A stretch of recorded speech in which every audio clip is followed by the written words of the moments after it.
नमस्कार.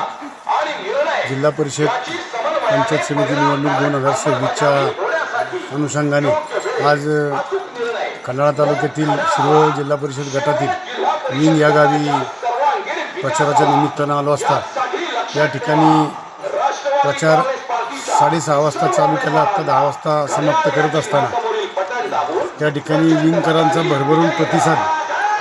त्या ठिकाणी उमेदवार मी स्वतः उदय कबुले आणि पळशीगणाच्या उमेदवार शारदाताई जाधव यांच्या पाठीमागं विंगकर नागरिक प्रचंड ताकदीने उतरलेले आहेत. त्याचं कारण एकमेव या राज्याचे मदत व पुनर्वसन मंत्री माननीय मकरंदजी पाटील साहेब यांचा विकासाचा दूरदृष्टी बघून आणि जो ह्या भागामध्ये ह्या तालुक्यामध्ये त्यांनी विकासाचा झंझावत केलेला आहे त्या माध्यमातून जनता भरभरून प्रेम करून आत्ता खऱ्या अर्थानं प्रचाराची 3 ते 4 दिवस उरलेले असताना लोक स्वतःहून राष्ट्रवादी काँग्रेस पार्टीच्या पाठीमागं खंबीरपणे उभे राहण्याचं काम आज या ठिकाणी दिसून येतं आहे.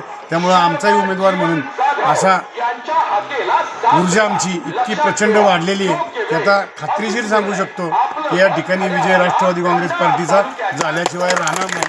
या निमित्तानं मी या विंगकरांचे खूप खूप मनपूर्वक असे आभार व्यक्त करतो. आज होऊ घातलेल्या 2026 जिल्हा परिषद पंचायत समितीच्या निवडणुकीनिमित्त आज विंग येथे आम्ही एक प्रचार रॅली काढली. तेव्हा विंग ग्रामस्थांचा आणि महिला भगिनीचा उत्स्फूर्त प्रतिसाद बघून आम्हाला सुद्धा दादांनी सांगितल्याप्रमाणे ऊर्जा आली. मी आत्ता दादांनी सगळं काही विंगबद्दल प्रेम व्यक्त केलं आणि आदरणीय मकरंदबाबांच्या नेतृत्वाखाली आम्ही ही निवडणूक लढत आहोत. माझ्या लाडक्या भावांना आणि लाडक्या वहिनींना एकच विनंती आहे. मी शारदा जाधव मांगरे यांना आणि आमच्या दादांना मला एक महिला आरक्षणामधून आज संधी आलेली आहे आणि त्या संधीचं मी सोनच करून दाखवेल. तुम्ही प्रचंड बहुमताने आम्हाला विजयी करावे.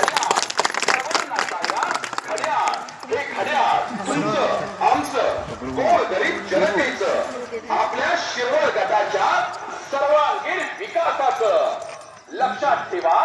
राष्ट्रवादी काँग्रेस पार्टीचं खऱ्या